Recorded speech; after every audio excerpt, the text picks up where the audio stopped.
सियासत की जंग में दबा इश्क, आज की कहानी, भाग 1। 1947 के बाद देश की आज़ादी के साथ ही राजा महाराजाओं का शासन भी खत्म हो गया। सरकार ने उनसे उनका राजमहल और कुछ पैतृक संपत्ति छोड़कर बाकी सब अपने नियंत्रण में लेने का फरमान जारी कर चुकी थी, जिसके विरुद्ध में कुछ राजाओं ने बगावत करी तो कुछ सरकार के आगे नतमस्तक हो गए। पर उदयपुर के महाराज गजेंद्र सिंह सिसोदिया ने अपनी बुद्धि और विवेक से एक अलग ही तरीका निकाला। अपना राजपाट बचाने के लिए राजा की सोच होती है अपनी प्रजा पर शासन करना। लोकतंत्र की आने की वजह से अब एक व्यक्ति दूसरे व्यक्ति पर शासन नहीं कर सकता है।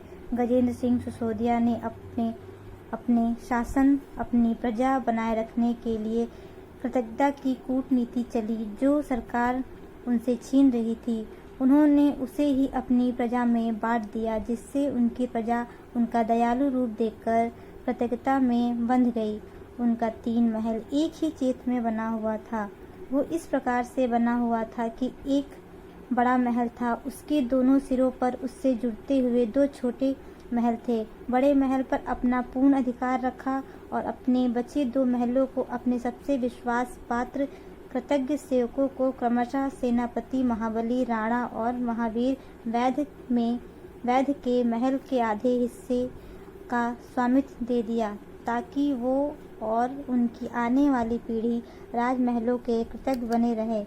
इस तरह उन्होंने अपने लिए 1 महल पूरा और 2 महलों में आधा आधा नियंत्रण और पैतृक संपत्ति रखकर बाकी जमीन और जायदाद उस समय के किसान वासियों को जिन जमीनों पर वो खेती करते थे उनका स्वामित्व सौंप दिया, जिससे उस समय की प्रजा उनकी इस महानता को देखकर स्वतंत्र भारत में भी उनकी प्रजा स्वेच्छा से बन गई।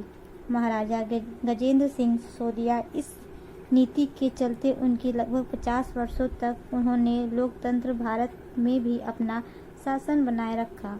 महाराज गजेंद्र सिंह सिसोदिया का राजतंत्र खत्म हो जाने के बाद भी राजतंत्र बना रहा। उनकी मृत्यु के बाद 20वीं सदी में 1990 उनके पुत्र महेंद्र सिंह सिसोदिया महाराज बने।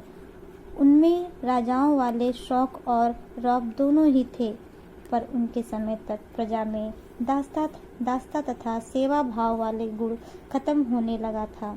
बढ़ती आधुनिकता और समय के प्रभाव से प्रजा स्वतंत्रता का अनुभव और ज्ञान प्राप्त कर लेने की वजह से राजा और प्रजा की नीति का विस्मरण करने लगी। पहले अपने लिए अपने बारे में प्रजा सोचने लगी थी, अब उदयपुर के वासी खुद को किसी राजा के संरक्षण या कृपा पात्री समझने की जगह खुद को एक लोकतंत्र राज्य का नागरिक समझने लगी थी, जिसे वही अधिकार मिले हैं जो उसके तथाकथित राजा के पास हैं। प्रजा में अपना करने अपना खाने के भाव जागृत होने लगे थे। यही भाव सेनापति महाबली राणा के पुत्र बहादुर राणा में विकसित हो गया था, जो राजा महेंद्र के ही हम उम्र थे और छोटे महल के एक हिस्सेदार भी। वह राजा महेंद्र सिंह सिसोदिया के दरबार में हाजिरी लगाने की जगह अपने कृषि कार्य पर ध्यान लगाना ज़्यादा उचित समझते थे, जो राजा महेंद्र सिंह सिसोदिया को उनका स्वार्थीपन अपने स्वामी के प्रति कृतज्ञता लगता है, जिस वजह से उनकी आंखों में बहादुर राणा खटकने लगे थे। दूसरी ओर विजय सिंह श्री महावीर वैद्य के पुत्र, जो उनकी ही हम उम्र के थे और तीसरी महल के हिस्सेदार थे, वो और उनका परिवार राजा परिवार का ऋणी मानता था। राज परिवार और राजा महेंद्र सिंह सिसोदिया का सम्मान करते थे, क्योंकि विजय सिंह की तरफ से महेंद्र सिंह सिसोदिया को राजा का सम्मान मिलता था। वो उनके एक आदेश पर कुछ भी करने को तैयार रहते थे, इसलिए वो उनके प्रिय बन गए थे। राजा महेंद्र सिंह सिसोदिया की पत्नी मधुमालती, विजय सिंह की पत्नी और बहादुर राणा की पत्नी तीनों एक ही समय गर्भवती थीं। तीनों को घर ही पहली संतान का जन्म होने वाला था। तीनों को प्रसव पीड़ा एक की रात शुरू हो गई थी। उस रात भीषण वर्षा हो